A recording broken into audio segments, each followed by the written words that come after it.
Hello everyone. Today I'm gonna talk about why do you do things you do. You wake up, brush your teeth, hopefully, and off you go to your work. The work that you choose, the work that you studied for at a university, or put on hours and hours of intense labor to be an expert on. You choose the friends around you, the people you interact with, your loved ones, and everyone. So it's your life. It is who you choose to be. You are that person. You have the full power, right? Well, today I'm gonna argue that you don't actually choose those things. They are already predetermined. They are already fixed, and you don't have a free will. In physics or in mathematics, especially, if you look at from classical point of view, I think it is first developed by Laplace, a famous French mathematician, and it is now today called Laplace's universe or Laplace's God or something.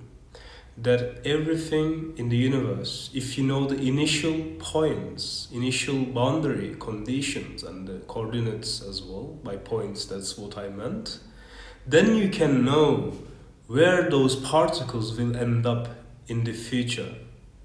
So it has already been fixed.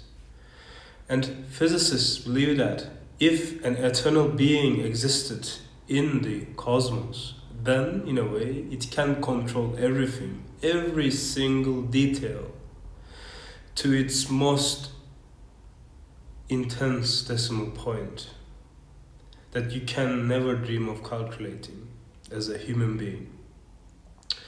But there comes the 20th century. Quantum mechanics, general theory of relativity, has shaken our understanding of what is time, space, and how do they interact with each other.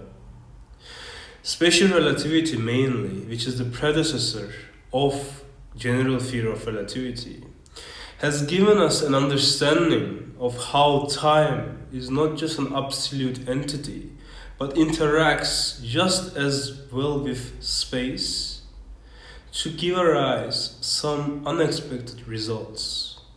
Quantum mechanics. Quantum mechanics is something more deeper than special relativity. Because you see, even though special relativity was such an astounding discovery at the time, which shook everyone's understanding of the physical universe, quantum mechanics was so fundamentally different that it completely revolutionized how we perceive our external reality in terms of the point of view of physics.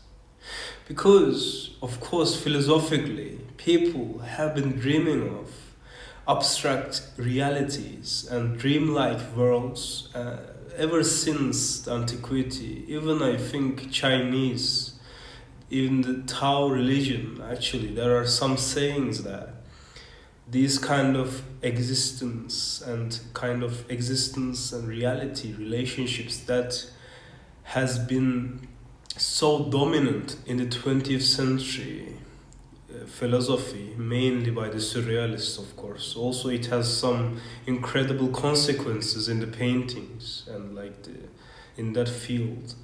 So in a way, this kind of abstraction and not fixating and our fundamental haziness and our inability to capture determinism has been introduced by quantum mechanics. And it has been introduced by one of the most intense followers of classical mechanics, by Planck. Planck never intended to introduce such a dilemma at the center of physics, but he has. Because that's what mathematics told us. That's what the evolution of physics has provided to us. So if you look at from quantum mechanics, it says that intrinsically every calculation you make is in a complex Hilbert space. So every entity that you have is some kind of an abstraction. So nothing is real in that sense. And the only reality is the amplitude of those kind of your function, a complex function. So in a way, it's like your life. Your life has its ups and downs. But what matters is the amplitude of it, the average, where you go at the end. That's what matters. That's what quantum mechanics tells us as well. But you know what it tells us? Is that it is impossible to know everything about a given system simultaneously. So in a way, classically, you can say that, oh, I mean, of course, you cannot just apply quantum mechanics to a macro world or in a sense to an everyday life procedure. But let's do that. I mean, who cares? So it's like you are going to have a dinner with your friends, the friends you choose with. Think about it. The place you worked, and you studied at a certain university, and you are with like your, for example, I mean anyone. So in a way, everything cannot be fixated by physics itself. So quantum mechanics, in a way, if you think about it logically and try to extend it to macro world, and again, this isn't actually how things are done, but fundamentally they are.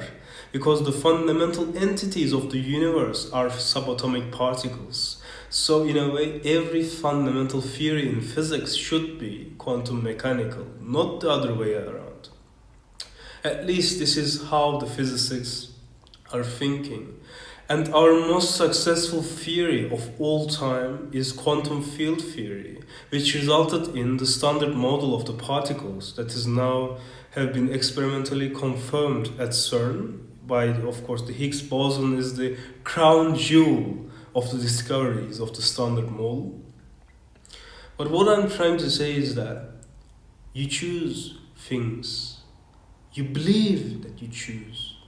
But what is the core in that belief? It is just an illusion. You don't actually choose anything.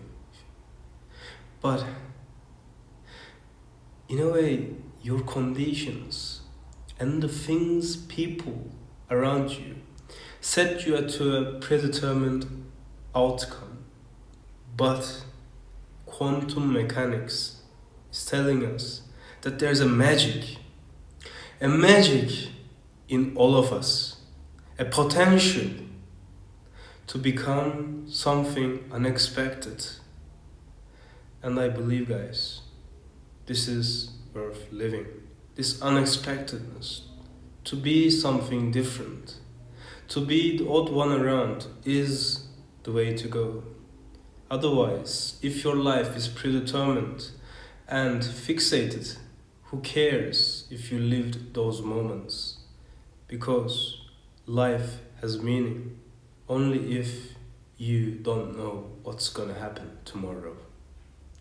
Thank you for your time and stay with physics.